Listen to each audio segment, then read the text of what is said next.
ओम श्री परमात्मने नमः। ओम नमो भगवते वासुदेवाय। ओम नमः शिवाय। आषाढ़ मास महात्म्य अध्याय 12 की पावन कथा में हम आज सुन रहे हैं बाल रूपधारी ब्रह्मा की महिमा, ब्रह्मा जी की आयु का मान तथा त्रिदेवों की एकता और ब्राह्मणों की महिमा, क्षेत्रवासी ब्राह्मणों के भेद। आज हम इस पावन कथा का रसपान कर रहे हैं। महादेव जी इस कथा को सुनाते हुए पार्वती से कहते हैं कि हे पार्वती, सांबादित्य से उत्तर दिशा में कपालेश्वर विराजमान है। उनका दर्शन करने से मनुष्य अश्वमेध यज्ञ का फल पाता है और पूर्व जन्म के पातकों से वह मुक्त हो जाता है। उसके उत्तर कोटेश्वर लिंग है जो कि सबके पापों का नाश करने वाला है। वहां कोटि ऋषियों ने सिद्धि प्राप्त की है, इसीलिए उनका नाम कोटेश्वर है। जो मानव भक्ति भाव से कोटेश्वर का पूजन करता है उसे 1 करोड़ मंत्र जप का फल प्राप्त होता है। कोटेश्वर के निकट वेद वेता ब्राह्मण को स्वर्ण दान देना चाहिए। सोमेश्वर, दैत्य सुधन, बाल रूपधारी ब्रह्मा, अर्कस्थल, सूर्य तथा शशिभूषण ये 6 प्रभास क्षेत्र के श्रेष्ठ देवता हैं। इनके दर्शन मात्र से मनुष्य कृतार्थ हो जाता है और जन्म से लेकर मृत्यु तक के सभी भयंकर पापों से वह छूट जाता है। यह सुनकर पार्वती जी ने पूछा कि हे भगवान, अन्य सब स्थानों में तो वृद्ध रूपी ब्रह्मा है, यहाँ वे बाल रूपी कैसे हुए? तब महादेव जी ने पार्वती से कहा कि हे देवी, मनुष्य इस संसार में तभी तक दुख, शोक और भय के समुद्र में डूबे रहते हैं जब तक कि वे ब्रह्मा जी के प्रति उनकी भक्ति नहीं होती। जीव का चित्त जैसे विषयों में लगा है, यदि उसी प्रकार ब्रह्मा जी में भी लग जाए तो कौन बंधन से मुक्त नहीं होगा। सोमनाथ से ईशान कोण में और सांबादित्य से अग्नि कोण में ब्रह्मा जी का उत्तम स्थान है। वहां बाल रूपधारी ब्रह्मा जी विराजमान हैं, जो कि संपूर्ण जगत के स्वामी, सभी लोगों के सृष्टा और महान तेजस्वी हैं। वे ही इस प्रभास क्षेत्र में 8 वर्ष की आयु में आए हैं। उन्होंने ही सोमनाथ लिंग की स्थापना करके ब्राह्मणों को बहुत सी दक्षिणा दी है। प्रभास क्षेत्र में रहते हुए बाल रूपधारी ब्रह्मा जी के 42 वर्ष बीत गए हैं। इस प्रकार उनकी आयु का एक प्रार्ध व्यतीत हो चुका है। पार्वती जी ने कहा कि हे प्रभु, ब्रह्मा जी के दिन, मास और वर्ष का परिमाण बताइए आप। तब महादेव जी ने कहा कि देवी, ब्रह्मा जी की जो परम आयु है उसका एक प्रार्ध बीत गया है, अब दूसरा प्रार्ध चल रहा है। 8 वर्ष की आयु में वे यहाँ आए थे, इसीलिए उन्हें बाल रूपधारी कहते हैं। प्रभास क्षेत्र को छोड़कर अन्य सब तीर्थों में वे वृद्ध रूपी ही हैं। प्रथम कल्प में इनका नाम स्वयंभू था, दूसरे में पदम्भू, तीसरे में विश्वकर्ता और चौथे में बाल रूपी कहे गए हैं। जो मनुष्य प्रतिदिन इन नामों को स्मरण करता है वह दीर्घायु होता है।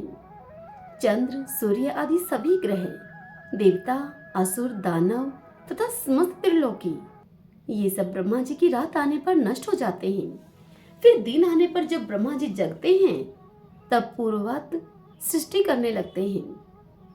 पलक गिरने में जितना समय लगता है उसके 1/4 भाग को त्रुटि कहते हैं। 2 त्रुटि का 1 निमेष होता है। 15 निमेषों की एक काष्ठा होती है। 30 काष्ठाओं की एक कला और 30 कलाओं का मुहूर्त और 15 मुहूर्तों का एक दिन होता है। दिन के बराबर ही रात का भी मान है। दिन और रात दोनों को एक अहोरात्र कहते हैं। 15 दिन रातों का पक्ष और 2 पक्षों का एक मास होता है। 6 मासों का एक अयन होता है और 2 अयनों का एक वर्ष होता है। 43,20,000 100 वर्षों का एक चतुर्युग होता है। 71 चतुर्युगों का एक मनवंतर कहा गया है। यही संक्षेप से इंद्र देवता की आयु बताई गई है। ब्रह्मा जी के एक दिन में 14 मनु और 14 इंद्र नष्ट होते हैं। विश्ववक्ता, विप्रशचित, स्वचिति, शिवी, विभु, मनोभु, ओजस्वी, बलि, अद्भुत शांति, वर्षा, सतधामा, द्विस्पति, सूची ये 14 इंद्र हैं। ब्रह्मा जी का दिन जितना बड़ा होता है उनकी रात भी उतनी ही बड़ी होती है। यह कल्प का मान बताया गया है। पहला श्वेत कल्प है, दूसरे कल्प का नाम नील लोहित है, तीसरे कल्प का नाम वामदेव है, चौथे का रथंतन, पांचवे का रौरव, छठे का प्राण, सातवें का बृहत कल्प, आठवें का कंदर्प, नवे का सदह कल्प, 10वें का ईशान, 11वें का ध्यान, 12वें का शाश्वत, 13वें का उदान, 14वें का गरुड़, 15वें का कुर्म, 16वें कल्प का नाम नारसिंह, 17वें का समाधि, 18वें का आत्रेय, 19वें का सोम, 20वें का भवन, 21वें कल्प का नाम तत्पुरुष है, 22वें का बैकुंठ है, 23वें का अर्चित, 24वें कल्प का नाम रुद्र है, 25वें कल्प का नाम लक्ष्मी, 26वें कल्प का नाम सारस्वत, 27वें का वैराज, 28वें का गौरी कल्प, 29वें का माहेश्वर कल्प और 30वें का नाम पितृकल्प है। यही ब्रह्मा जी की अमावस्या है। ब्रह्मा जी के महीने के ये 30 कल्प बताए गए हैं। व्यतीत हुए सभी कल्पों के नाम बताए जा चुके हैं। इस समय वराह कल्प चल रहा है। यही ब्रह्मा जी की प्रतिपदा है, जिसमें भगवान वराह ने रसातल से पृथ्वी का उद्धार किया है। 30 कल्पों का ब्रह्मा जी का एक मास माना गया है। ऐसे 12 मासों का एक वर्ष होता है। ऐसे वर्षमान से जब ब्रह्मा जी 8 वर्ष के थे, तब सामदेव उन्हें प्रभास क्षेत्र में ले आए और उन्हीं के द्वारा सोमनाथ की प्रतिष्ठा का कार्य संपन्न हुआ। इस प्रकार प्रभास क्षेत्र में निवास करते हुए ब्रह्मा जी का एक प्रार्थ व्यतीत हो गया और अब ब्रह्मा जी का दूसरा प्रार्थ चल रहा है। इस तरह बचपन से ही उनका इस क्षेत्र में निवास होता है। मनीषी पुरुषों के द्वारा वे बारंबार वंदनीय हैं। यात्रा का उत्तम फल चाहने वाले पुरुषों को पहले उन्हीं की पूजा करनी चाहिए। जो भक्ति पूर्वक ब्रह्मा जी की पूजा करता है, वह निश्चय ही मेरा पूजन करता है। जो उनसे द्वेष करता है, वह मुझी से द्वेष करता है, और जो उनका पुजारी है, वह मेरा ही पूजक है। ब्रह्मा जी की पूजा करने वाले पुरुषों के द्वारा मैं और भगवान विष्णु दोनों ही पूजित होते हैं। विष्णु सतव गुणी है, ब्रह्मा जी रजोगुणी हैं और मैं तमोगुण से युक्त हूँ। हे देवी, ब्रह्मा जी वायु, इंद्रदेव अग्नि तथा भगवान विष्णु जल रूप हैं। मैं सामवेद का आश्रय हूँ। ब्रह्मा जी ऋग्वेद को धारण करते हैं तथा भगवान विष्णु यजुर्वेद के स्वरूप तथा आर्थव की कला के आधार हैं। मुझे दक्षिणाग्नि, विष्णु को ग्रहपत्य अग्नि और ब्रह्मा जी को आह्वानीय अग्नि जानना चाहिए। ब्रह्मा जी नाभि में, विष्णु हृदय में तथा सब भूतों का आधारभूत मैं चक्र में स्थित हूँ। हम लोगों के रूप में शक्ति विशेष से साक्षात परब्रह्मा परमात्मा ही स्थित है। ओमकार परब्रह्मा है और गायत्री उत्तम प्रकृति है। इन दोनों को जानकर मनुष्य पुरुष योनि से वियुक्त नहीं होता।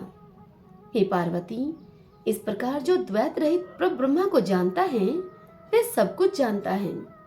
जो भेददर्शी है, वह नहीं जानता है।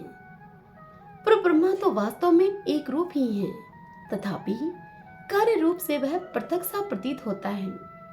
जो उससे द्वेष करता है, वह ब्रह्मा द्वेषी कहलाता है। मेरे दाहिने अंग में ब्रह्मा और बाएं अंग में विष्णु विराजमान है। जो इन दोनों से द्वेष करता है, वह मेरा ही द्वेषी है। हे सुंदरी, ऐसा जानकर मन में भेदभाव न रखते हुए ब्रह्मा, विष्णु तथा रुद्र की एक रूप से ही पूजा करनी चाहिए। इतना कहकर महादेव जी देवी पार्वती से कहते हैं कि हे देवी, पृथ्वी पर जो ब्राह्मण हैं, वे मेरे ही प्रत्यक्ष स्वरूप हैं।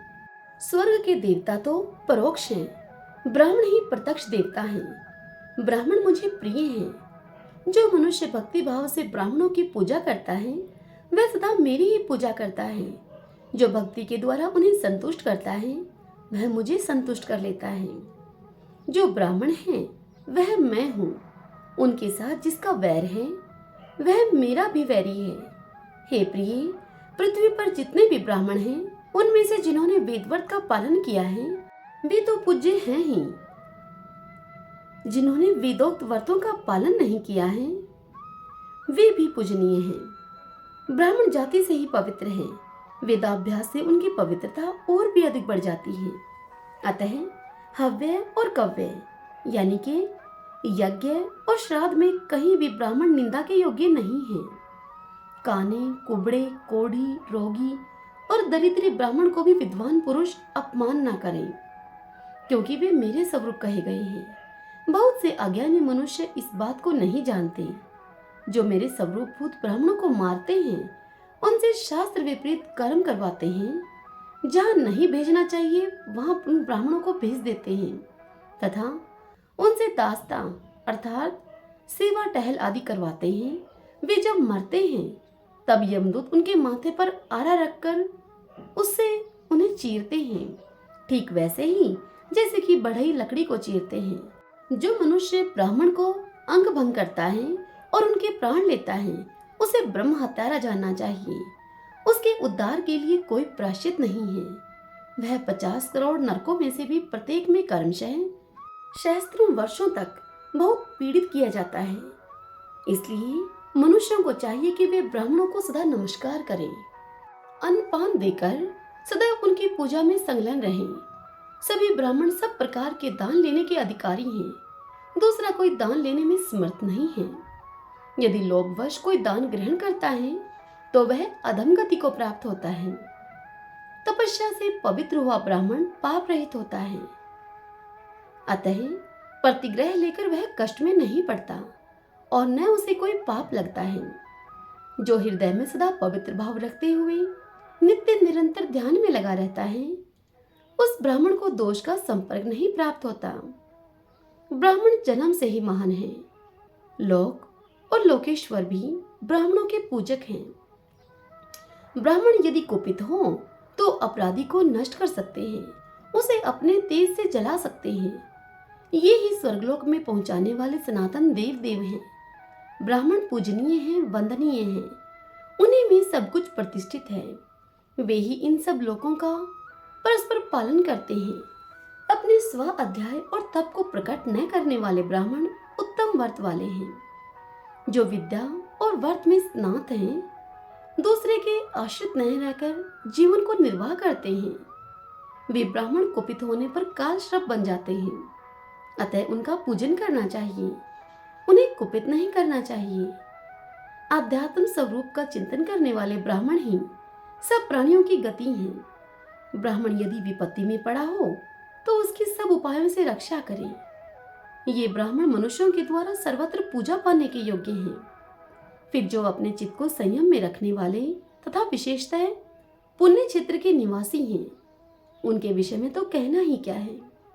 जो द्विज विधि पूर्वक क्षेत्र संन्यास तथा वृत्ति भेद के कर्म को जानते हैं, वे क्षेत्र के पूर्ण फल के भागी होते हैं।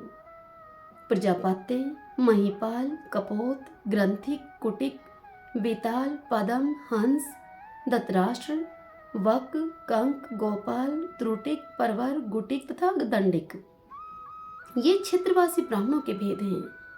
अहिंसा, गुरु शुश्रूषा, स्व अध्याय, सोच, संयम, सत्य तथा आस्तेय यानी कि चोरी का अभाव, यह प्रजापतियों का व्रत कहा गया है। शांति, तुष्टि आदि कर्मों के द्वारा जो इस मही अर्थात पृथ्वी का पालन करते हैं, वे महिपाल हैं। जो धरती पर गिरे हुए अन्न के दानों को कपोत की भांति चुनते हैं और इस तरह उच्च वृत्ति से जीविका चलाते हैं, वे साधु पुरुष कपोत कहलाते हैं। जो घर बनाकर रहते हैं, वे ब्राह्मण सदग्रंथ या ग्रंथिक हैं। जो सहसा घर त्याग देते हैं, वे शिव आराधना में तत्पर रहने वाले साधक कुटिक कहे गए हैं। जिनका तीर्थ सेवन में अनुराग है तथा जो पत्नी के साथ रहते हुए जो कुछ भी उन्हें मिल जाए उसी पर संतोष करते हैं, वे ब्राह्मण महान साहस से युक्त साधक वेताल कहलाते हैं। जो इंद्रियों को संयम में रखते हैं परंतु कामनाओं में आसक्त हैं, राज्य और धन की इच्छा से साधनरत हो रहे हैं, वे पदम कहलाते हैं और सदा भिक्षा से ही जीवन निर्वाह करते हैं। जो ज्ञान योग से युक्त हैं, जिनके केवल व्यवहार में ही द्वैत है, वे साधक हंस कहे गए हैं। जिन्होंने ब्रह्मचार्य, सतगुण तथा निर्लोभता आदि गुणों से संपूर्ण जगत को जीत लिया है और जो सबका धारण पोषण करते हैं, वे धृतराष्ट्र माने गए हैं जो सदा एकमात्र स्वार्थ में स्थित होकर ज्ञान, वर्त अथवा धर्म का आचरण करते हैं। उन्हें वक कहते हैं। जो उत्कृष्ट सिद्धि प्राप्त करने के लिए जलाशय का आश्रय लेकर कमल की नाल और सिंघड़ा आदि खाकर रहते हैं, वे साधक कंक माने गए हैं। जो गौओं के साथ चलते, गौशालाओं में निवास करते हैं तथा पंचगव्य रस का सेवन करते हैं, वे साधक गोपाल माने गए हैं। जो कृच्छ और चंद्रायण आदि व्रतों के द्वारा अपने शरीर को क्षीण करते हैं तथा त्रुटि काल यानी कि आधे निमेष में ही भोजन कर लेते हैं, वे साधक त्रुटिक माने गए हैं। जो कुश की पत्नी बनाकर मठ में स्थापित करते और ग्रस्त धर्म का पालन करते हुए भिक्षावृत्ति से जीवन का निर्वाह करते हैं, वे साधक प्रवर या फिर मठर कहलाते हैं। जो साधक ब्राह्मण कंद अथवा मूल फल की एक एक ग्रास की 8-8 गुटिकाएं बनाकर उन्हीं का आहार करते हैं, वे गुटिक ब्राह्मण कहलाते हैं। जो रात में विरासन से बैठकर अपने शरीर को ही दंड देने में संलग्न हैं, वे दंडी कहे गए हैं। प्रभास क्षेत्र में रहने वाले जो ब्राह्मण इस प्रकार की व्रतियों से जीविका चलाते हैं, उनके द्वारा बाल रूपधारी भगवान ब्रह्मा सदैव पूजनीय हैं। जो महापातकी हैं और जिन्हें ब्राह्मणों ने अपनी पंक्ति से बाहर कर दिया है, वे बाल रूपधारी ब्रह्मा जी का स्पर्श न करें। जो दीर्घजीवी होना चाहता है, वह ब्रह्मचारी, शांत और जितेंद्रिय ब्राह्मण का कभी अपमान न करे। हरि ओम तत्सत। ओम नमो भगवते वासुदेवाय। ओम नमः शिवाय। आज की अध्याय की यह कथा यहीं समाप्त हुई। अगले अध्याय में हम सुनेंगे ब्रह्मा जी के प्रति भक्ति के भेद, रथ यात्रा, ब्रह्मा जी के 108 नाम तथा कार्तिक पूर्णिमा को उनके दर्शन का महात्म्य। हरे कृष्ण।